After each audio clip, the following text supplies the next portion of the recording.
असां उम्र भी नाल दसी वञे वीडियो ताकि आसानी होवे।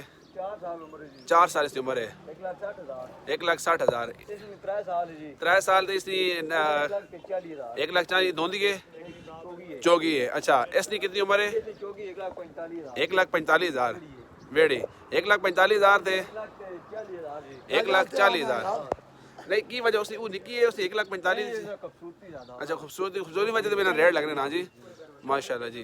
तो इस गोश्त कितना होसी? तकरीबन 4 एक मन 4 एक मन गोश्त हो गया ठीक हो गया जी माशाल्लाह। तो इस साइड 1,05,000 थे ठीक हो गया। इसकी कितनी उम्र है? जैसे तकरीबन 4 एक साल होती 4 साल और ये बच्चा भी है वो। अच्छा अच्छा माशाल्लाह जी। तो इसकी की सुकी है इस टाइम से? अच्छा डंगुर माशाल्लाह सारे सुकी हो ना जी। अच्छा अच्छा तो इसकी की कीमत है? 1,10,000 रुपया माशाल्लाह जी माशाल्लाह। इस नाल वाली नहीं 1,40,000 रुपया। इसकी कितनी उम्र है?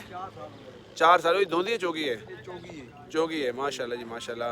और कीमत की इसकी 1,40,000 नाल वाली कितनी कीमत है? 1,15,000 इसकी कितनी उम्र है? 3 साल अच्छा 1,60,000 हाँ जी ये भी देसी हाँ जी सवाल अच्छा। तो हम एक चीज़ और दसो कि अगर कुर्बानी जानवर को मिसाल कोई बंदा एक अनजान बंदा जिस कुर्बानी जानवर बारे इतनी इन्फॉर्मेशन नहीं है वो कोई डंगर खरीदना वैना तो उस केड़ी केड़ी जानवर चीज़ें वेखनी जी सलामत होंदी अच्छा। तो और इस अलावा कोई मुंडा वगैरह हो कोई जो अगर किसी जानवर का कोई मिसाल होना अक्सर कोई जानवर है जो किले तो लड़ाइयाँ करना पे थे और उस दौरान जख्मी हो रहे हैं अच्छा जख्मी मसला नहीं लेकिन कुदरती जो ना जड़े पैदाइश जिन्हें वो सिस्टम ना हो कान काटे हुए ना होना जी अच्छा मतलब कुर्बानी वैसे सही प्रा 1,20,000 वच्छी है छोटी अच्छा अच्छा माशाल्लाह जी माशाल्लाह अच्छा अच्छा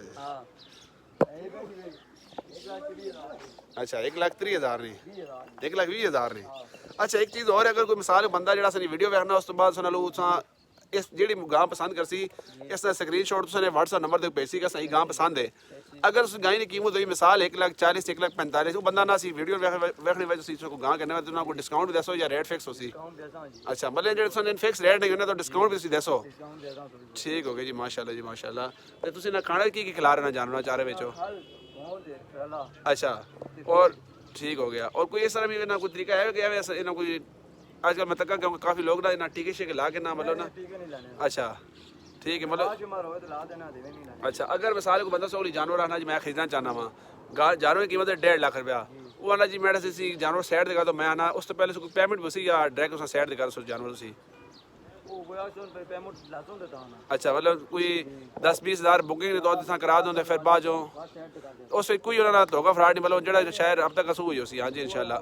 तो अपना नंबर तो अपना नंबर की 17 0 517 409 और इस जगह लोकेशन की वे पहला अड्डा शाह ग्राम में अटक शहर में शाह ग्राम में इस शाह ग्राम ना पहला अड्डा ये अच्छा मॉडल पास हो नज़दीक भी सी ठीक हो गया शाह मॉडल पास वास हो तो ये अच्छा ग्राम जो पहला अड्डा वे स्कूल हो तो इस नाल और भी कोई लोकेशन खास है बस यही है।